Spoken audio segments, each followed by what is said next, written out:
If you're someone who's currently living below the poverty line or grew up in a poor household, this is actually your advantage should you choose to accept it. The reason why is that you understand the pain of poverty, you're used to hearing no and being rejected, and finally you understand the value of money. Now before we get into this video, if you're new here, my name is Koukun and I'm a real estate investor and I run a real estate team in the Niagara region. If you're interested in learning more about what we do, check out the link in the comments below for our beginner's guide to creating a legal basement apartment.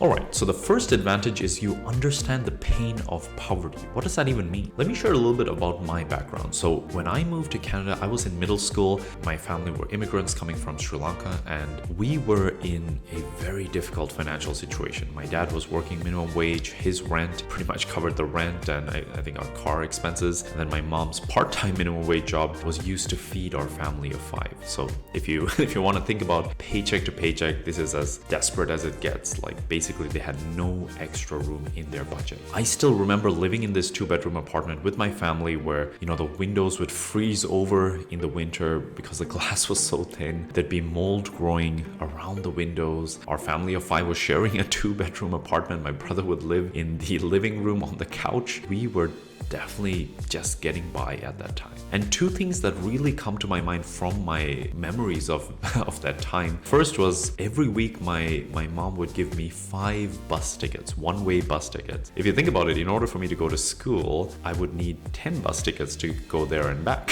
So already I was at a deficit, and basically I would ration these 5 bus tickets so that I could go skating in the weekends. And whether it was snowing, raining, whatever the weather was, I would walk to school just so I could save those bus tickets and use it for what I wanted to do. So I was forced to tough it out and just be resourceful and use my resources wisely, even at the age of 12 and 13. The other memory that comes to mind is that at lunchtime I would always be the one in my group of friends that would bring lunch from home. I would never have any money to buy anything from the school cafeteria.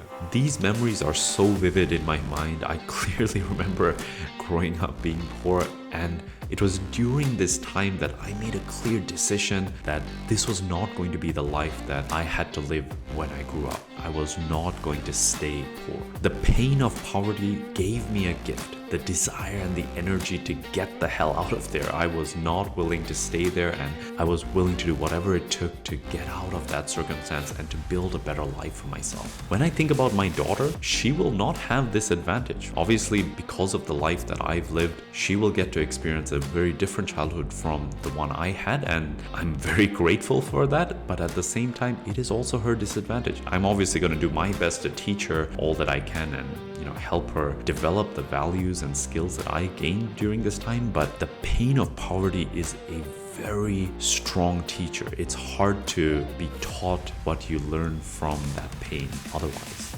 The second point is that you're used to hearing no and being rejected. When I was 18, I decided not to go to university. I was under incredible amount of pressure from my parents and all the adults in my life that you should go to university. That is how you're going to get ahead in life. The gift I received in that moment was that my parents could not afford to pay for my university, so I would have to take out student loans in order to go. And the reason I say this is my gift is because this was the moment I got to choose my destiny. I got to choose my path. Up to that point, I was a kid living with my parents. I had to do what they said and I had to follow their path. But this was the turning point where I got to decide because I had to pay for it, and therefore it was completely my decision. And obviously this is a very unusual decision for an 18-year-old kid to make. But in hindsight, one of the reasons I feel I was able to make that decision was that I was used to being rejected and hearing no so many times that at that point I was at a place where I didn't care what other people said. Obviously I felt insecure. I didn't know exactly what I was going to do. It was a very stressful, tough time, but I had the courage to make my own decision because hearing no and hearing that,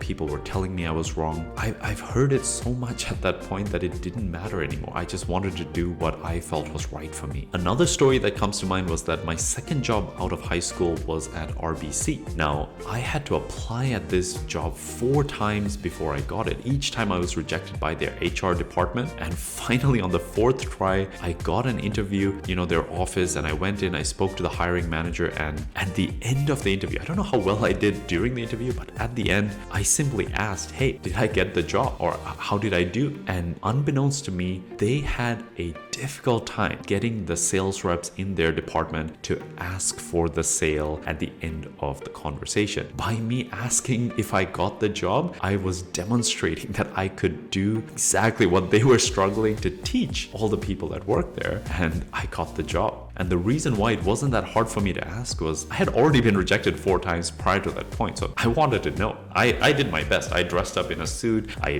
talked the best that I could, and I really gave it my all, but at the same time, I was okay with being rejected. I was willing to try again. If it didn't work out, I would probably apply somewhere else and, try again. Asking for the sale, applying for the job multiple times, these things were easy for me because these were within my control. Even if I was rejected, I could do something about it. Being that kid with no money to buy bus tickets or to buy lunch at school, I didn't have a choice in that circumstance, and that was far more difficult than simply being rejected. Your third advantage is that you understand the value of money. Money is definitely a topic that is very emotionally charged, and for everyone it represents different things and different struggles. I realized for me it represents a sense of freedom and an escape from that life of poverty that I experienced while growing up. At my first job, I saved 75% of my income for the first year and a half, and I would work hard, but every dollar I could save went into savings. Even now, I've built quite a sizable real estate portfolio, I've built a successful real estate team. I still live a pretty frugal life. The car I drive is 10 years old, the home I live in is fairly modest, and we have a basement apartment we rent out to offset some of the cost. I could easily buy a more expensive car or live in a bigger house, but honestly, I have what I want. If that 12-year-old kid who grew up in poverty could look at the person he became today, he would be so impressed, and just for the simple things that I have in my life right now. And to me, something that I value more than having a bigger car or a nicer house is to live a life where I'm comfortable without financial stress. I would much rather have savings in the bank than, the nicest car to show